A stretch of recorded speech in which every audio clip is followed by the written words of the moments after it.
आता कृपया मध्ये आवाज करू नका। आजच्या कार्यक्रमाचे उद्घाटक आमचे आदरणीय मित्र विरोधी पक्षनेते विजयजी वडेट्टीवार, माझे सहकारी आणि गुरु शरद पाटील, या ठिकाणी उपस्थित असणारे अशोकजी धवड, डॉक्टर गंगरेड्डीवार, सुरेशजी झुरमुरे, हरीश देशमुख, हरिभाऊ पाथोडे, छाया सावरकर, प्रशांत सपाटे, सुनील वंजारी, सुधीर आंडे, श्रोत्यांमध्ये बसलेले डॉक्टर शरद निंबाळकर, माझे मित्र बिहारचे शुभमूर्ती, कल्पनाजी, या ठिकाणी सगळे हे कार्यक्रमाचं संयोजन करणारे माझे कार्यकर्ते मनोज ठाकरे, अमृता अदावदे, बबलू बहादरे, भगवान खराते, बंडू जांभूळकर, राजेश वानखेडे, राजू नाईक, केशव डेंगे, किशोर वरंभे, किशोर चोपडे, मंजुषा खुद्रे, श्रावण खुद्रे, मृणाल चौधरी, नरेश चव्हाण, योगेश चव्हाण, MV पारधे, राकेश हाडे, दिलीप सावरकर, उत्तम सुळके, भुसारी मॅडम, मेश्राम मॅडम, वंदना ठाकरे,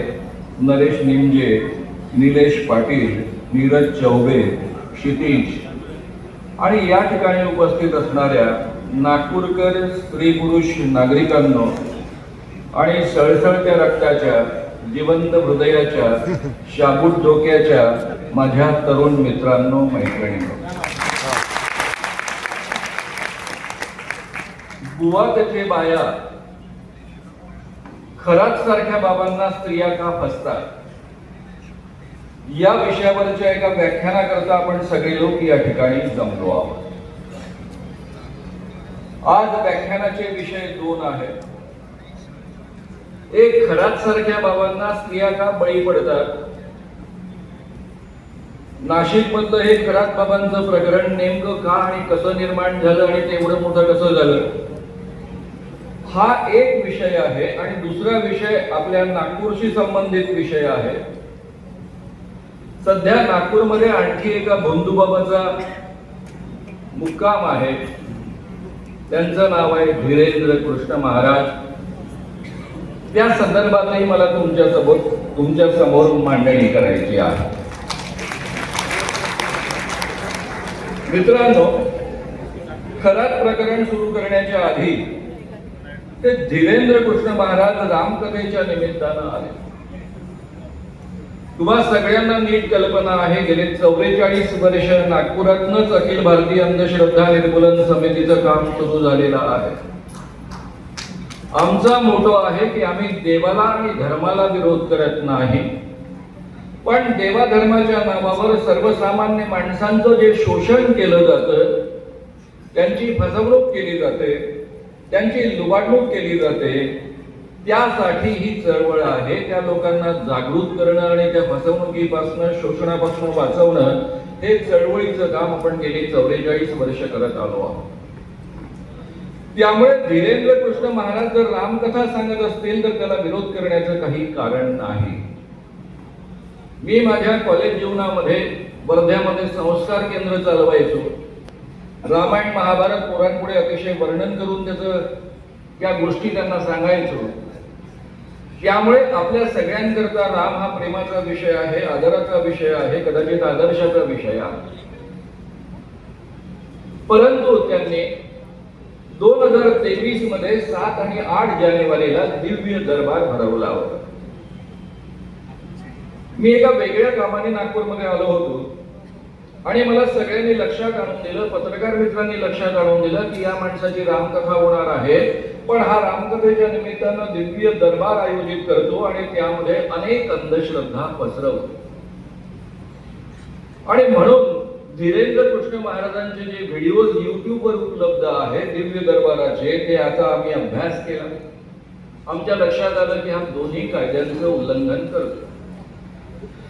त्यामुळे याचा दिव्य दरबार होण्याच्या दिवशी मी स्वतः नागपूर पोलिसांमधले ACP, ज्यांना जादूटोणा विरोधी कायदा, प्रचार प्रसार अंमलबजावणी या प्रक्रियेमध्ये महत्वाचं स्थान असतं, त्यांना दक्षता अधिकारी म्हणतात. त्यांना हे सगळे मुद्दे समजावून सांगितले आणि आज 2 कायद्यांचं उल्लंघन करतो याची कल्पना दिली.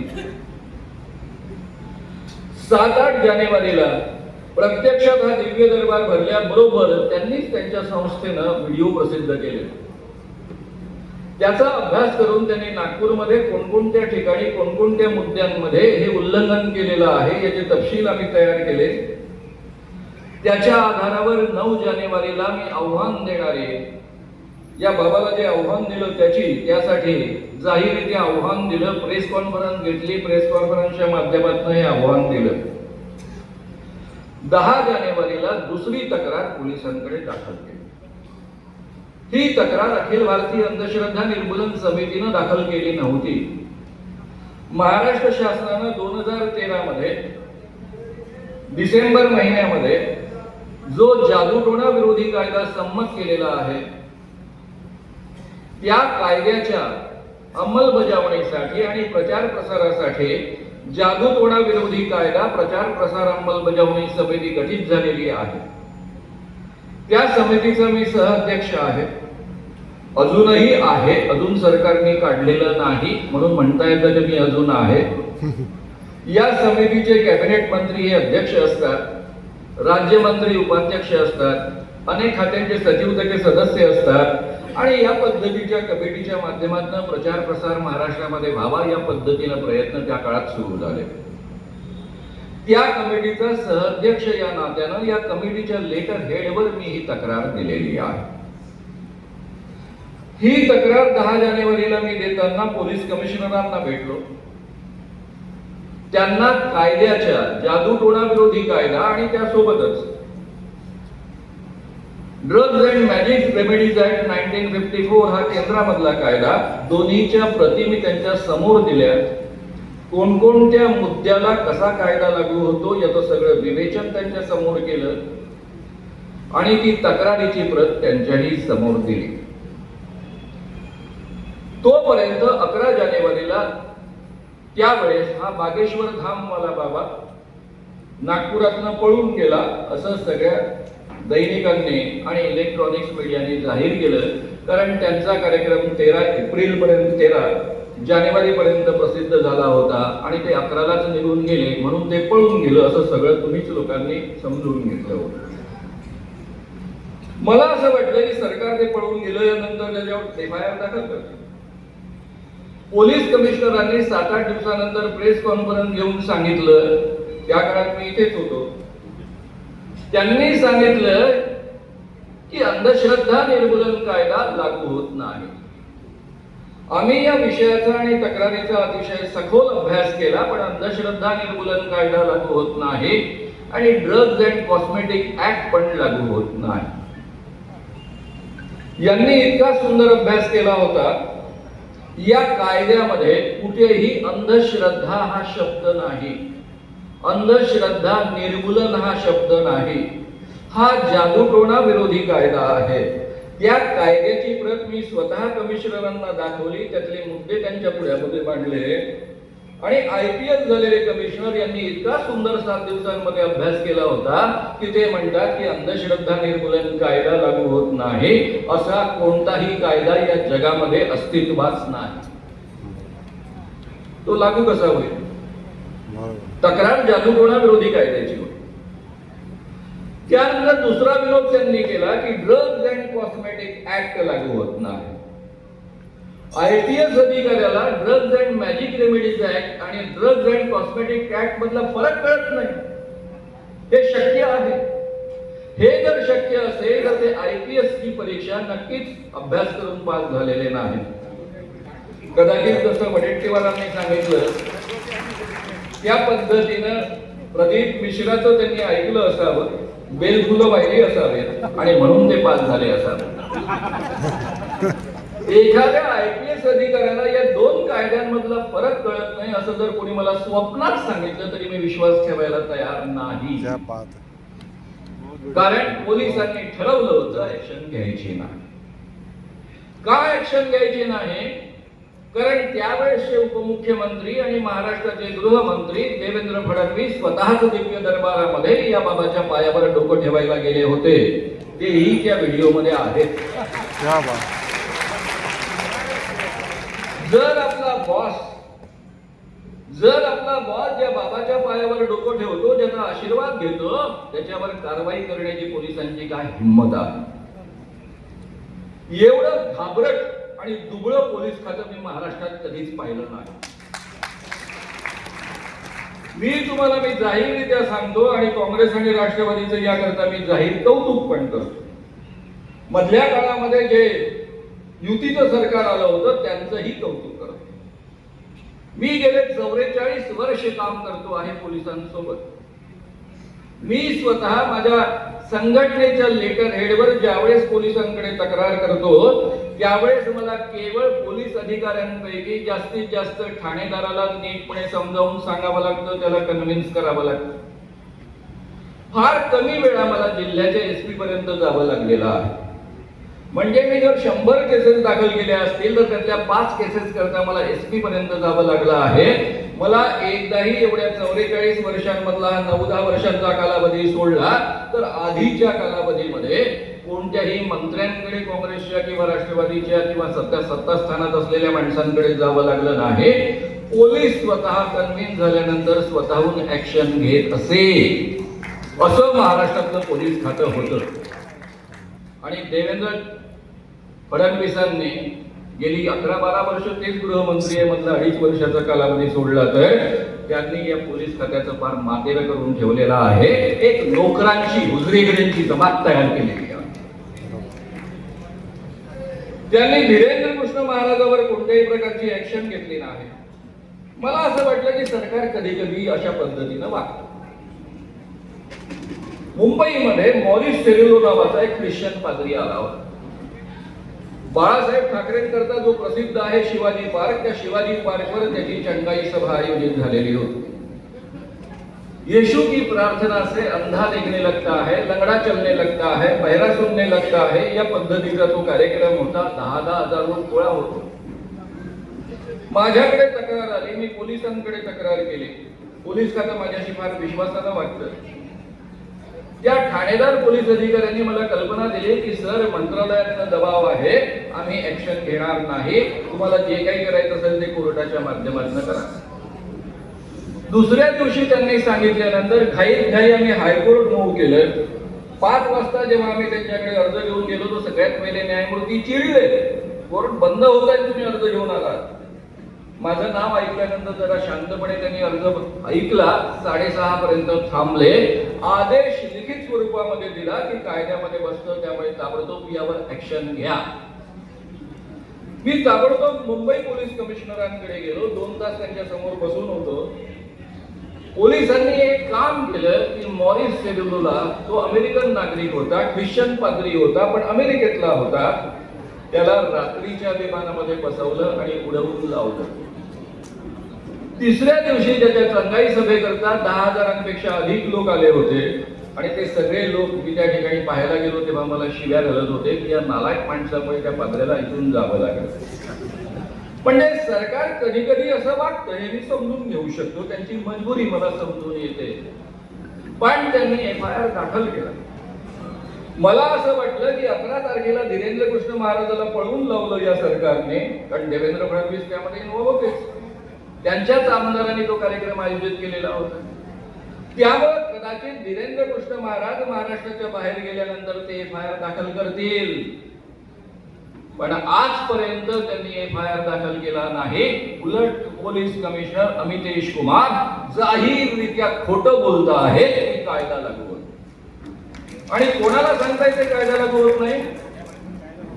ज्या श्याम मानव या माणसाने या कायद्यामधला प्रत्येक शब्द फायनल केला आहे.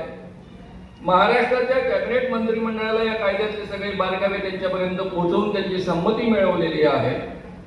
शिवसेनेचे विरोधी पक्षातले अध्यक्ष उद्धवजी ठाकरे यांच्यासोबत 2.5 तास चर्चा केली. त्यावेळेस त्यांनी या कायद्याला समर्थन दिलं आणि आउट ऑफ वे जाऊन ते समर्थन दिलं. देवेंद्र फडणवीस त्यावेळेस बीजेपीचे अध्यक्ष होते, त्यांना या कायद्यातले सगळे बारकावे त्यांच्यापर्यंत पोहोचवले, तेव्हा त्यांनी बीजेपी तर्फे समर्थन दिलं आणि एक मतानं हा कायदा संमत झाला. केवळ एवढ्यापर्यंत मर्यादित नाही, त्यानंतर संपूर्ण महाराष्ट्रामध्ये मी 40 सभा घेतल्या. त्या सभांच्या माध्यमातून हा कायदा आणि वैज्ञानिक दृष्टिकोन लोकांना समजावून सांगितला. संपूर्ण महाराष्ट्रामध्ये 48 पोलीस ट्रेनिंगचे कार्यक्रम झाले, ज्यामध्ये IPS अधिकाऱ्यापासून सगळ्या पोलीस अधिकाऱ्यांना हा कायदा 7 तासांच्या कार्यशाळेमध्ये समजावून सांगितला. म्हणजे मी पोलिसांना हा कायदा कसा वापरायचा, FIR कसा लिहायचा, या कायद्यामध्ये काय काय बसतं काय काय बसत नाही, हे सगळे डिटेल्स त्यांच्यापर्यंत पुरवत होतो. आणि मीच तक्रार दिली, सहअध्यक्ष PIMCचा या नात्यानं तक्रार दिली आणि अमितेश कुमार कमिशनर ऑफ नागपूर सांगतात की कायदा लागू होत नाही. याचा अर्थ मला कायद्यातलं ABCD कळत नाही आणि तरी महाराष्ट्र सरकारने मी लिहिलेल्या कायद्यातला प्रत्येक शब्द फायनल केलेला कायदा संमत केला आणि पोलिसांपासून सगळ्यांचं ट्रेनिंग करून घेतलं, असा त्याचा अर्थ होतो. हे किती खोटं बोलतात हे सांगण्यासाठी मी तुम्हाला सांगितलेलं आहे. बरं, त्यानंतर धीरेंद्र कृष्ण महाराज समजा महाराष्ट्रात नसते आले तर मी म्हटलं असतं की चला यांच्या चूक लक्षात आली आणि म्हणून ते आता स्वतःचं फालतू हसवू नये म्हणून एवढं केलं आहे, तेही मी माफ केलं असतं. राजकीय मजबुरी मला समजून घेता येते. शेवटी राजकीय लोकांना निवडणुका लढायच्या असतात, त्यांना खऱ्या अर्थानं निवडून यायचं असतं, त्याकरता काही लोकांचं लागून चालन करावं लागतं, लोकांच्या मानसाचा विचार करावा लागतो. पण मित्रांनो, हे एवढ्यावर थांबले नाही तर धीरेंद्र कृष्ण महाराजांना घेऊन पूर्ण महाराष्ट्रभर हिंडले. ठाण्यामध्ये मुंबईमध्ये यांचे कार्यक्रम झाले, केंद्रीय मंत्र्यांनी औरंगाबादमध्ये कार्यक्रम आयोजित केला आणि हे धीरेंद्र कृष्ण महाराज करतात काय?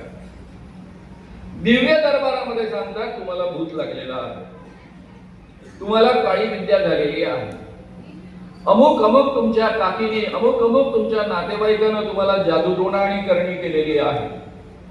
जादूटोणा विरोधी कायद्यानुसार एखादी व्यक्ती करणी करते, जादूटोणा करते, भूत लावते असं म्हणणं इट्सेल्फ कायद्याने अपराध आहे आणि मिनिमम शिक्षा 6 महिने ते 7 वर्षापर्यंत कारावासाची शिक्षा आहे. 5 ते 50,000 रुपये दंड आहे. असं असताना हा कायद्याचं उल्लंघन करतो. Drugs and magic remedies act कायदा असा आहे की ज्याला डॉक्टरची डिग्री नाही असा माणूस जर एखाद्या रोगाचं निदान जरी करत असेल तरी तो कायद्याने गुन्हा, उपचार सांगत असेल तरी कायद्याने गुन्हा आणि उपचार करत असेल तर गुन्हाच गुन्हा. तोही कॉग्निजेबल ऑफेन्स आहे, म्हणजे पोलिसांना FIR दाखल करावाच लागतो. पण या दोन्ही कायद्यांच्या आधारावर धीरेंद्र कृष्ण महाराजांनी नागपूरमध्ये 7-8 जानेवारी या 2023ला कायद्याचं उल्लंघन केलेलं असताना सुद्धा गुन्हा दाखल केलेला नाही. ही वस्तुस्थिती आहे. कारण देवेंद्र फडणवीस आणि त्यांच्या सगळ्या मंत्रिमंडळाला आणि त्यांच्या सगळ्या मित्रमंडळाला आणि त्यांच्या पक्षाला सर्वसामान्य लोकांच्या अंधश्रद्धा वाढवायच्या आहेत, बाबांच्या ताब्यामध्ये त्यांना द्यायचं आहे, खुलेपणानं त्यांना शोषण करू द्यायचं आहे आणि त्याकरता ते या पद्धतीनं वागतात आणि हे सगळं पुराव्यानिशी तुमच्या पुढ्यामध्ये सिद्ध करणार आहे. मित्रांनो, आता आपण येऊया आपल्या मूळ विषयावर. बुवा तिथे बाया. खरात सारख्या बाबांना एवढ्या मोठ्या प्रमाणावर स्त्रिया का फसतात? सगळ्यात पहिले मी पूर्ण महाराष्ट्रामधल्या पत्रकारांचं मनापासून जाहीर अभिनंदन करतो. त्यांनी हा विषय इतक्या सुंदर पद्धतीनं महाराष्ट्रभर लावून धरला. या निमित्तानं लोकांच्या मनामध्ये केवळ उत्सुकता नव्हे तर या विषयाविषयी जागरूकता निर्माण केली आणि निसंशय पद्धतीनं फाटे न फोडता, नेहमी प्रत्येक गोष्टीला फाटे फोडले जातात, पण या विषयामध्ये फाटे न फोडता निसंशय पद्धतीनं लोकांपर्यंत हा खरात बाबा किती वाईट आहे आणि लोकांचं कशा पद्धतीनं शोषण करतो आणि स्त्रियांचं शोषण करतो हे अतिशय प्रभावीपणे जनतेपर्यंत पोहोचवलं. त्यामुळे सगळ्यात पहिले मीडियाचं मनापासून अभिनंदन. 18 मार्चला या खरात बाबाला अटक झाली. महाराष्ट्र सरकारने एक SIT गठीत केली. सातपुते सारख्या अधिकारी त्याकरता नेमल्या. त्यांनी अतिशय चांगल्या पद्धतीने ऍक्शन घेतल्या. 10 FIR दाखल झाले. अशोक खरात पासून काही लोकांना अटक झाली. आणि ही प्रक्रिया सुरू झाली. हेमंत कर्णिक हे नाशिकचे कमिशनर आहेत. त्यांचं सहकार्य असल्याशिवाय ही ऍक्शन घेता आली नसती.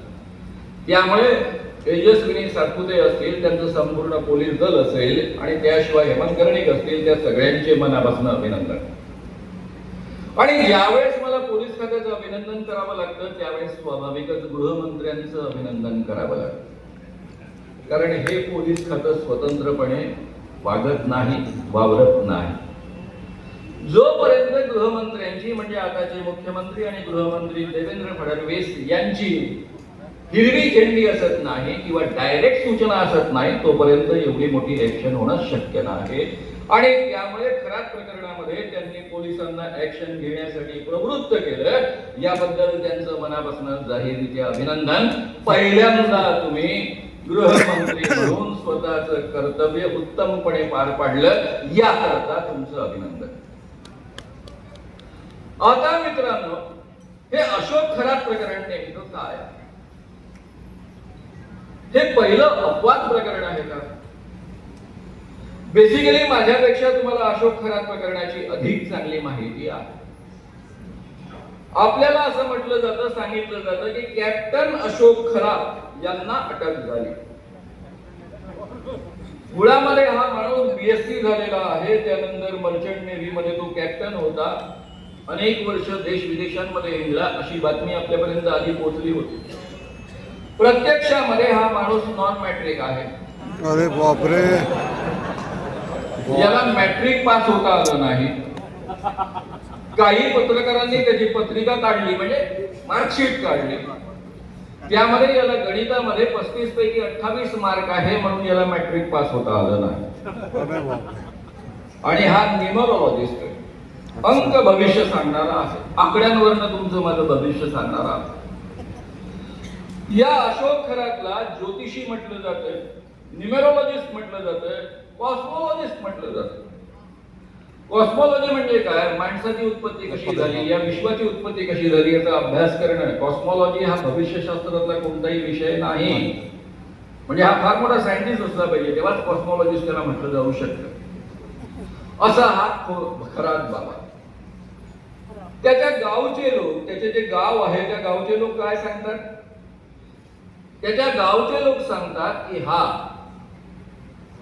शालेय जीवनामध्ये कोंबडी चोर होता. लोकांच्या कोंबड्या चोरायचा आणि अंडी चोरायचा. ही त्याची गावामधली ओळख होती. मॅट्रिक मध्ये फेल झाल्यानंतर हा गावामधून पळून गेला. पुढे बहुधा मर्चंट नेव्ही मध्ये खलाशी, एक खलाशी म्हणून वावरत असेल आणि परत आल्यानंतर स्वतःला तो कॅप्टन अशोक खरात असं म्हणायला लागला. नाशिक कनाडा कॉर्नर मध्ये त्याचं एक मोठं ऑफिस आहे, त्याचं एक फॉर्म हाऊस आहे. सिन्नर तालुक्यातल्या कळहंदवाडी या गावातला तो माणूस आहे. त्या गावकऱ्यानेच ही माहिती दिली जी मी तुमच्यापर्यंत पोहोचवलेली आहे. हा माणूस भविष्यवेत्ता म्हणून लोक याच्याकडे भविष्य विचारायला जाणार. हा त्यांना भविष्य सांगताना त्यांच्या मनामध्ये भीती निर्माण करणार आणि तुमच्या जीवनामध्ये जे काही वाईट घडणार आहे त्यातून वाचण्याकरता पूजा करावी लागेल. त्याने 3 प्रकारच्या पूजा त्याच्या सार्वत्रिक आहेत. एक म्हणजे अवतार पूजा. तुम्हाला जर तुमच्या व्यवसायामध्ये फायदा हवा असेल, करोडो रुपये व्यवसायामध्ये कमवायचे असतील तर अवतार पूजा करायची.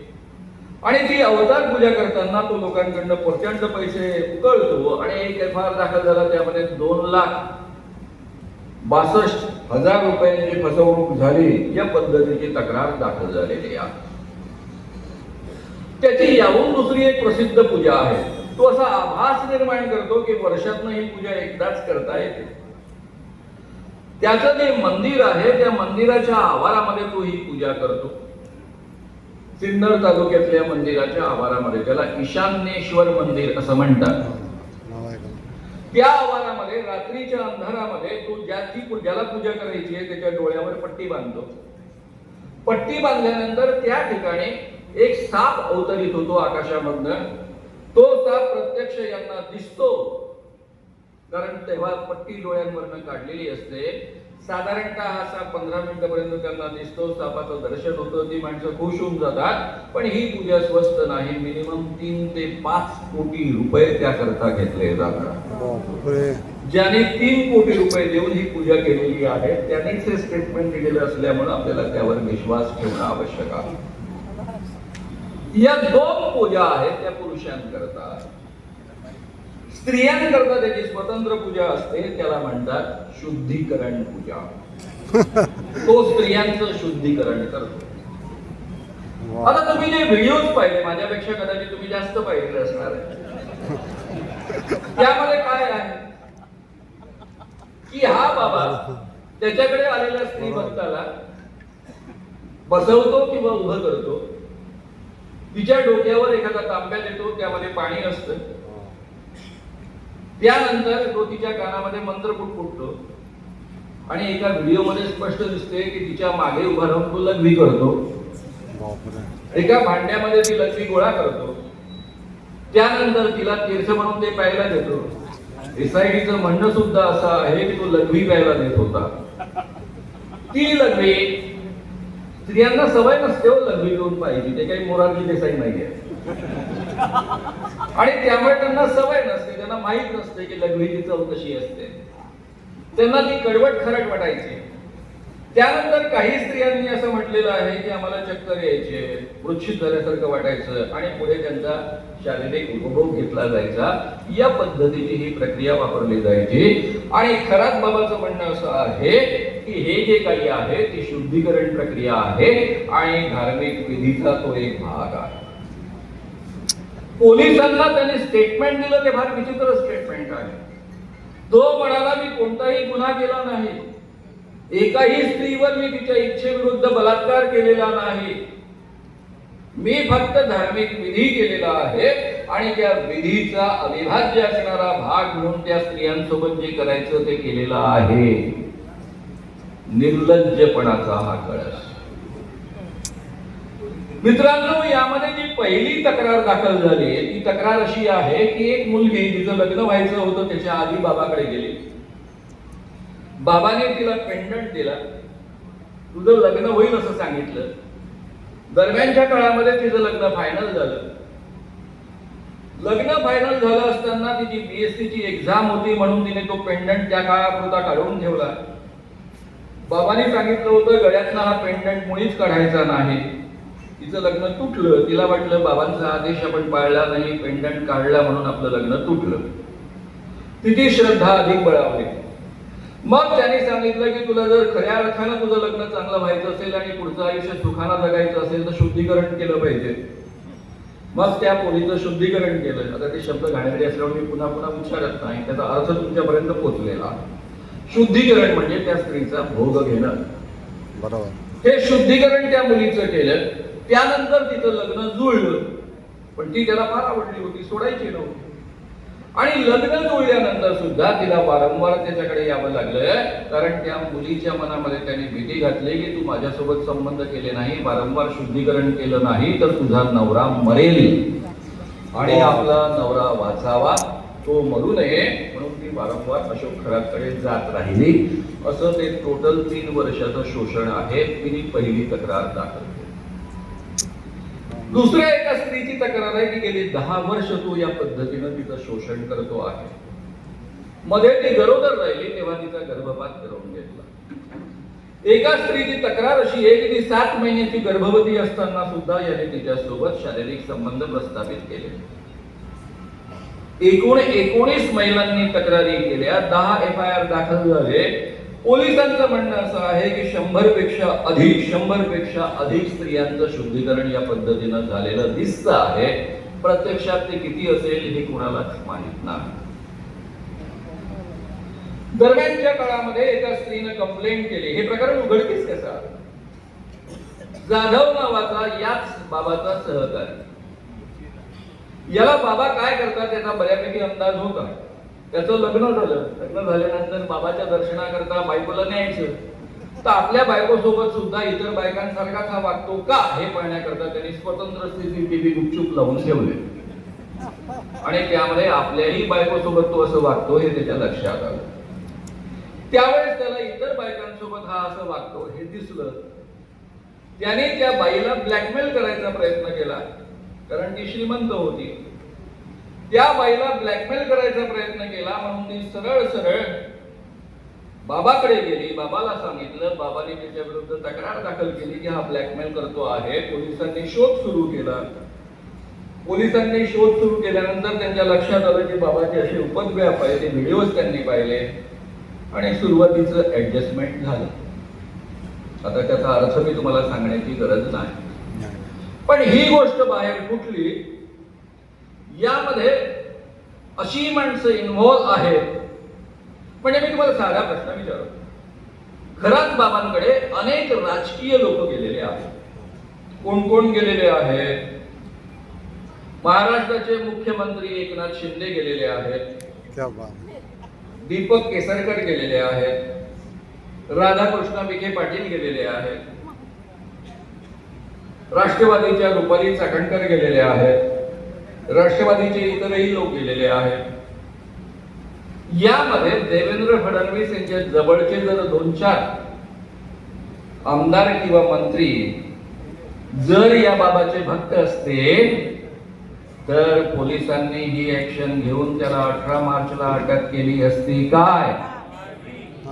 मुळीच ऍक्शन झाली नसती. पहिल्या बाईला हशप करण्यात आलं असतं, तिला गप्प बसवण्यात आलं असतं आणि ही केस तिथे दाबून टाकल्या गेली असती. बरोबर.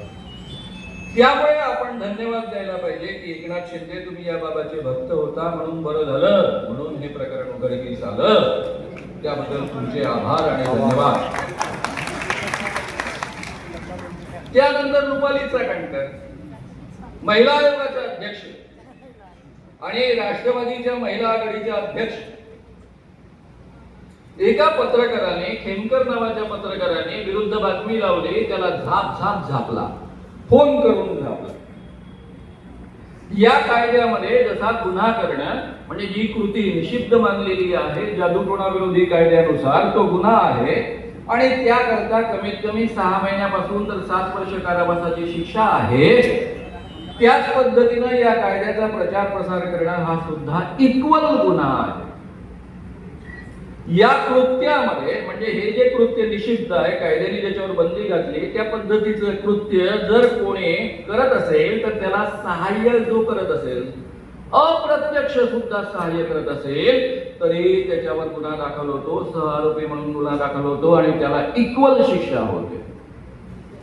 या ठिकाणी रुपाली चाकणकर यांनी जाहीररित्या त्या पत्रकाराला झापलेला आहे. म्हणजे खरात बाबाला मदत करण्याचा प्रयत्न केलेला आहे जेव्हा की स्त्रियांच्या शोषणासंबंधी बातमी होती. याचाच अर्थ त्या उघडपणे सहाय्य करता आहेत आणि म्हणून त्यांच्यावर कंपल्सरी जादूटोणा विरोधी कायद्यानुसार सहआरोपी म्हणून गुन्हा दाखल व्हायलाच हवा. हे कायद्याचं कंपल्शन आहे. मित्रांनो, एवढंच नव्हे तर त्यांनी जे ट्रस्ट निर्माण केले त्या ट्रस्ट मध्ये 1500 करोड पेक्षा अधिक संपत्ती आहे. 131 पेक्षा अनेक वेगवेगळ्या नावांनी खाती आहेत. ही जी क्रेडिट सोसायटी आहे, ट्रस्ट आहेत, यामधले जेवढे ट्रस्टी आहेत तेही सहआरोपी म्हणून या कायद्याखाली येतात. त्यांच्यावरही हा गुन्हा दाखल करावा लागतो. या पद्धतीचं हे सगळं प्रकरण आहे. अतिशय मोठ्या प्रमाणावर त्यांनी फसवणूक केलेली आहे. साधे चिंचोके बाजारातून तो आणायचा, त्यांना पॉलिश करायचा आणि एक चिंचोका 10,000 लाखांपर्यंत विकायचा. अरे बापरे. काही लोकांना 4-5 लाखात सुद्धा तो चिंचोका विकला अशी माहिती समोर येते आहे. चालण्याचा सुद्धा नसलेला चिंचोका अनेक लाखांमध्ये विकण्याचा धंदा या माणसाने केला. म्हणजे हा आर्थिक अपराधामध्येही येतो, जादूटोणा विरोधी कायद्यात येतो. तो लोकांचे रोग दुरुस्त करण्याचा दावा करतो म्हणून drugs and magic remedies act त्याला लागू होतो. हे सगळे कायदे त्याला लागू होतात. ही वस्तुस्थिती आहे. आता मित्रांनो, मी तुम्हाला हे सगळं तुमच्या पुढ्यामध्ये मांडलं तर हा खरात बाबा अपवाद आहे काय? एकमात्र बाबा आहे काय? नाही. मला वाटतं आपल्यापैकी अनेकांना माझ्याविषयी काही कल्पना आहे. एकेकाळी मी अतिशय अंधश्रद्धा होतो. मला भूत लागलं होतं, मंत्रतंत्रांची मला प्रचंड भीती वाटायची. मी अनेक बाबांचा भक्त होतो. मला स्वतःला सिद्धी प्राप्त करायच्या होत्या, मोक्ष प्राप्त करायचा होता. आणि या सिद्धी प्राप्त करण्याकरता मी अनेक बाबांचा भक्त राहिलो आहे, त्यांचे पाय चिपले आहे, उष्ट श्रीखंड त्यांचा खाल्लेला आहे. आमच्या वर्ध्यामध्ये मी कॉलेज जीवनामध्ये शिकत असताना विद्यानंद स्वामी नावाचे एक बाबा आहेत. हे लंडनमध्ये MD-FRCS झालेले होते. त्यांची लंडनमध्ये अतिशय मोठी प्रॅक्टिस होती.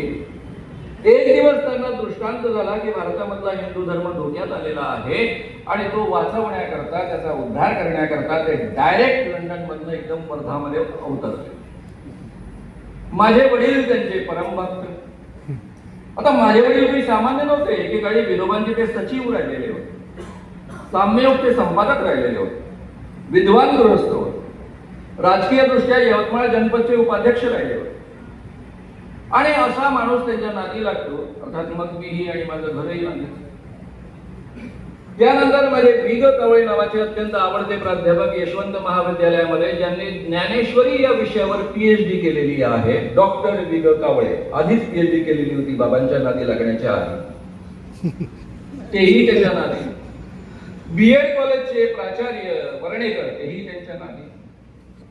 माझ्या वडिलांनी एकदा मला आदेश दिला की बाबांना जाऊन असा निरोप दे. वर्ध्याला भाऊ देशपांडे यांच्या घरी त्यांचा मुक्काम होता. खाली अतिशय नटून थटून बसलेल्या 15-20 स्त्रिया बसलेल्या होत्या, कारण त्यांच्या पुढे शृंगार करूनच जावं लागत असे स्त्रियांना. त्या मला म्हणायला लागल्या की महाराजांना निरोप द्यायला वर जाऊ नको, कारण सध्या महाराजांच्या अंगामध्ये विठुला आला आहे. विठुला म्हणजे नाग अवतार आहे आणि त्यांचा एका देवीसोबत खेळ सुरू आहे, त्यामुळे तू वर जाऊ नको. मला वडिलांची प्रचंड भीती की नीट निरोप नाही दिला तर ते माझं काय करतील. त्या मला म्हणतात तू वर जाशील तर तिथे एवढं दिव्य तेज असेल की तुझे डोळे जातील, तू आंधळा होशील. म्हटलं आंधळा झालो तरी चालेल, पण माझ्या वडिलांचा मला मार नको. आणि म्हणून मी धडधड तू लाकडी जिना चढत वर गेलो. त्या लाकडी जिन्यावरनं माझा चढण्याचा आवाज पाहिल्यानंतर मी जेव्हा वर गेलो तेव्हा 2 नग्नावस्थेतली माणसं मी डोळ्यांनी पाहिली, जी भेदरून माझ्याकडे पाहता आहे. या काळामध्ये माझ्या पिढीतले अनेक लोक बसले, निंबाळकरांसारखे, शरद पाटलांसारखे. आमच्या काळात आम्ही कॉलेज जीवनामध्ये असताना साधं चुंबन नव्हतं पाहिलं.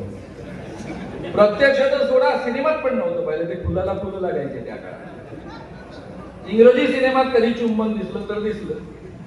आणि मला सांगा, मी 2 नग्न पुरुष एका विशिष्ट अवस्थेमध्ये पाहतोय, मला केवढा शॉक बसला असेल. खालच्या बाया म्हणत होतो ना आम्ही, डोळे जातील तुझे, पहा कसा झाला चेहरा तुझा.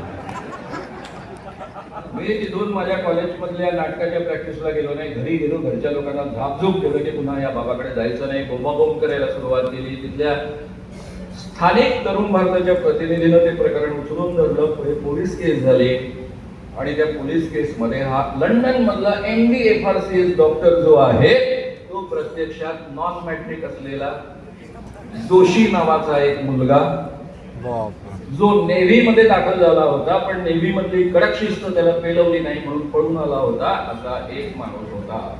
खरंच सारखंच होता. आणि त्याच्या नादी मोठमोठी माणसं लागली होती. आता मला कळलं की हा बाबा बदमाश आहे, सगळं कळलं. पण माझ्या मनाने काय घेतलं की नाही, बाकीचे बाबा चांगले असतात, हा एक बदमाश आहे. त्याच काळामध्ये डॉक्टर वि ग कावळे यांनी मला एका घरी बोलवलं, आमच्या कॉलेजमधल्या एका सुंदर मुलीच्या घरी. तिथे काटेलवाले गुलाब बाबा यांना आंघोळ घालण्याचा कार्यक्रम सुरू होता. त्यांना पाहण्याची मला प्रचंड उत्सुकता होती, कारण ते चमत्कार करतात, हवेत हात फिरवतात, गुलाबाचं फूल काढतात, सोन्याच्या अंगठ्या काढतात, काय करतात. आणि त्यांच्या ख्याती अशी होती की त्यांच्या जीपमध्ये कधीच डिझेल टाकलं जात नाही. ते रस्त्यावरचं कोणत्याही विहिरीतलं पाणी घेतात, त्यामध्ये टाकतात आणि पाण्याने त्यांची जीप भुरू चालायला लागते. शंकरराव चव्हाण त्यांचे भक्त, नरसिंहराव पंतप्रधान आपले राहिलेले ते त्यांचे भक्त, महाराष्ट्र, गोवा, गुजरात आणि मध्य प्रदेश या 4 प्रांतांमध्ये या बाबाचा प्रचंड दबदबा. अशा या गुलाब बाबाला मी पाहायला गेलो. आम्हा पुरुषांना आतमध्ये प्रवेश नव्हता, फक्त डॉक्टर वि ग कावळेंना आतमध्ये प्रवेश होता. बाकी सगळ्या स्त्रिया त्यांना आंघोळ घालत होत्या. आणि हा बाबा आमच्या कॉलेजमधल्या सुंदर सुंदर मुलींच्या छातीवर पाणी उडवत होता आणि त्यांना ओलं करत होता. ते आम्ही खिडक्यांमधनं पाहिलं, म्हटलं हा बाबा बदमाश आहे. पण माझी समजूत काय, सगळे बाबा खूप चांगले असतात, पण हे दोन बाबा बदमाश. मी स्वतः तरुण भारताचा लेखक होतो, प्राध्यापक राहिलो, इंग्रजी विषय कॉलेजमध्ये शिकवला, BA BCom पासून सगळ्यांना शिकवला, आणि तरीही आतून मी अंधश्रद्धा होतो. 1980 साली मी किर्लोस्कर प्रेसमध्ये नोकरीला गेलो पुण्याला. त्या ठिकाणी तिथल्या किर्लोस्कर मासिकामध्ये जुने 60 वर्षाचे अंक मला वाचून त्याच्यातनं विशेषांक तयार करण्याची जबाबदारी सोपवण्यात आली होती. म्हणून मी आचार्य अत्रे यांचा एक लेख वाचला. नारायणगाव येथे पुणे जिल्ह्यामध्ये केडगावकर शास्त्री नावाचा एक बाबा अतिशय प्रसिद्ध होता. संपूर्ण महाराष्ट्रामधल्या उच्चभ्रू स्त्रिया त्याच्या सेवेकरता येत असत. आचार्य अत्र्यांनी त्यांच्या भाषेमध्ये सुंदर वर्णन करून ठेवलं आहे, ते मी तुमच्या पुढ्यामध्ये उच्चारू शकत नाही, कारण या ठिकाणी स्त्रियांची संख्या मोठी आहे. फक्त मी सारांश सांगतो, कारण त्याची ती सुंदर भाषाही मी वापरू शकत नाही. महाराज सेवेकरता दिवसातून 2दा स्त्रियांना आतमध्ये बोलवत असत. त्यावेळेस ते नंग धडंग असत. स्त्रियांना आतमध्ये शिरताच अंगावरचे कपडे काढावे लागत असत. संपूर्ण शरीराला तेल चोपडावं लागत असे.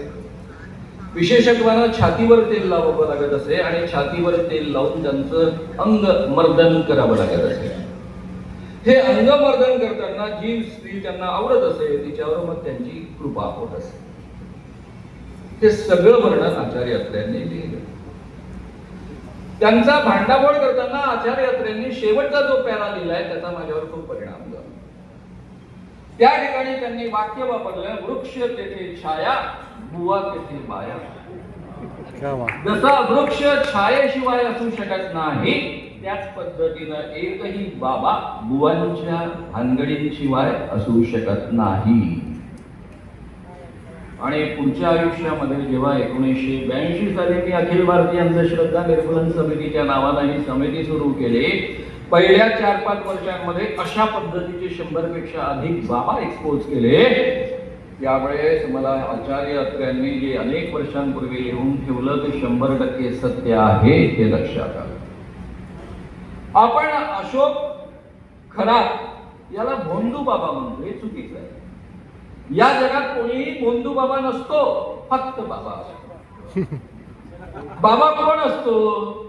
जो असा आभास निर्माण करतो की माझ्यामध्ये तुमच्या सामान्य माणसांपेक्षा विशेष शक्ती आहे, दैवी शक्ती आहे, देव माझ्यावर प्रसन्न आहे, किंवा माझ्यामध्ये सिद्धी करण्याच्या, चमत्कार करण्याचं सामर्थ्य आहे, असा आभास निर्माण केल्याशिवाय कुणीही बाबा बनत नाही. आणि या जगामध्ये कुणाजवळही दैवी सामर्थ्य नसतं, कुणावरही देव प्रसन्न होत नाही, कुणाच्याही अंगात देव येत नाही, कुणीही माणूस देव बनत नाही, कुणामध्येही सिद्धी करण्याचं आणि चमत्कार करण्याचं सामर्थ्य नसतं. हे सगळेच्या सगळे खोटारडे असतात. आणि ज्याच्या जीवनाची सुरुवातच खोटारडेपणापासून झालेली असते तो भोंदू शिवाय आणखी दुसरा काय असतो? त्यामुळे या जगात भोंदू बाबा नसतात, सगळेच्या सगळे बाबाच भोंदू असतात. हे कधीच आयुष्यामध्ये विसरू नका. अपवाद सापडला तर मला दाखवा, मी त्याचा भक्त बनेन. तुम्हाला जर अपवाद जरी सापडला तरी मला दाखवा, मी त्याचा भक्त बनेन. ढूंढो उसको, वहां भी मिलेगा आपको बहुत कुछ. तर मित्रांनो, या जगामध्ये कोणीही खरा बाबा. आता गाडगे महाराज आहे, तुकडोजी महाराज आहे, यांनी एवढं मोठं काम केलं. जनता या सगळ्यांना प्रचंड मानायची, पाया पडायची. हे असतील, ज्ञानेश्वर महाराज असतील, तुकाराम महाराज असतील, यांनी कधीतरी स्वतःमध्ये चमत्कार असण्याचं सामर्थ्य सांगितलं. ते म्हणाला, हो ते ज्ञानेश्वरांची अभंग आहे, खोटारडे आहेत, ज्ञानेश्वरांनी आयुष्यामध्ये चमत्कार केले नाहीत. योग याग विधी येणे सिद्धी, वायाची उपाधी दंभ धर्म, हा त्यांचाच श्लोक आहे, अभंग आहे, ओवी आहे. ते म्हणतात की या जगामध्ये कुणालाही सिद्धी प्राप्त होऊ शकत नाही, कुणालाही खऱ्या अर्थानं चमत्कार करण्याचं सामर्थ्य प्राप्त होऊ शकत नाही. हे सगळंच्या सगळं खोटं आहे, हा खोटा धर्म आहे. तुकाराम महाराज तो चमत्कार विरोधीच होते, त्यांचे अनेक अभंग आहेत, त्यामध्ये आता मी वेळ देत नाही कारण तो विषय नाही आजचा. म्हणून तुकडोजी महाराज असतील, गाडगे महाराज असतील, संत ज्ञानेश्वर असतील, संत तुकाराम असतील, यांनी कधीतरी स्वतःमध्ये दैवी शक्ती आणि चमत्कार याचं कधीतरी लोकांना सांगितलं? हे खरं लोकांचं प्रबोधन करणारे, लोकांचं भलं करणारे संत होते आणि म्हणून आपण त्यांना मानतो. आणि महाराष्ट्रातल्या वारकरी संप्रदायाचं हे वैशिष्ट्य राहिलेलं आहे आणि या संत परंपरेनं अंधश्रद्धा दूर करण्याचं काम केलेलं आहे. स्वतःला जो कोणी आपल्यामध्ये विशेष शक्ती आहे असा दावा करत असेल तो बदमाशच असतो, हे माझं वाक्य काळ्या दगडावरची रेग आहे असं समजून आयुष्यात लक्षात ठेवा.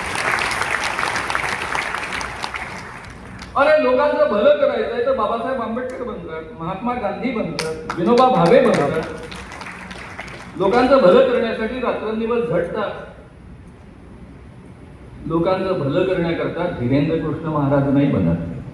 हे अरे छुओ मत, हम ब्राह्मण है तुम अछूत हो, हमें छुओ मत, त्याचाच व्हिडिओ हे असले महाराज. त्यामुळे हे आपण सगळ्यात पहिले समजून घ्या. भूषण गवई गेला होता ना. मित्रांनो, त्यानंतर मला एका बाबाने प्रचंड मोठा धक्का दिला. त्याचं नाव आहे शुभदास. माझे मित्र प्राध्यापक नमा जोशी, आम्ही दोघांनी तरुण भारतामध्ये एकत्र पत्रकारिता सुरू केली आहे. त्यांनी एक आर्टिकल शुभदास महाराजांवर लिहिलं. ही बहुधा 84 ची गोष्ट असावी. आणि त्यामध्ये त्यांनी लिहिलं होतं की शुभदास महाराज 4था वर्ग पास नाही आहेत आणि तरीही त्यांना मेडिसिन येतं. डॉक्टरांना जेवढं कळत नाही तेवढं मेडिसिन मधलं त्यांना कळतं. नागपूरच्या मेडिकल कॉलेजमध्ये MD ला शिकवणारे डॉक्टर वेचलेकर सुद्धा त्यांचा सल्ला घेतात. त्याच काळामध्ये माझे मित्र डॉक्टर उल्हास जाधव हे सेवाग्राम मेडिकल कॉलेजला प्राध्यापक होते. त्यांनी म्हणे, श्याम तू बाबा को एक्सपोज करता है, ये शुभदास बहुत गड़बड़ करता है, ऐसी दवाइयां देता है कि जिसके कारण काफी रिएक्शंस आती है और मेरे पास ऐसी कई चीजें आती है, जरा ध्यान दे. पण मला स्वतःला वाटत होतं की स्वामी विवेकानंदाचा अवतार आहे असं म्हणणारा हा माणूस, स्वामी विवेकानंदांचा फोटो लावून हिंडणारा हा माणूस हा बायकाच्या भानगडीमध्ये बिलकुल नसेल. स्वामी विवेकानंद, माझं स्वतःवर प्रचंड प्रेम, माझं स्वतःचं स्वामी विवेकानंदांवर प्रचंड आदर. जेव्हा मी त्यांचं मेडिसिन मधला भ्रष्टाचार शोधायला सुरुवात केली तेव्हा मला घबाडच्या घबाड मिळालं. हा बाबा स्त्रियांना खाजगीमध्ये सांगायचा, जरी गेल्या जन्मामध्ये मी स्वामी विवेकानंद असलो तरी त्याच्या आधीच्या जन्मामध्ये मी भगवान कृष्ण होतो आणि तू गेल्या जन्मामध्ये राधा होतीस. आपण वारंवार एक दुसऱ्यासोबत शृंगार केलेला आहे, आता करण्यासाठी काय हरकत आहे?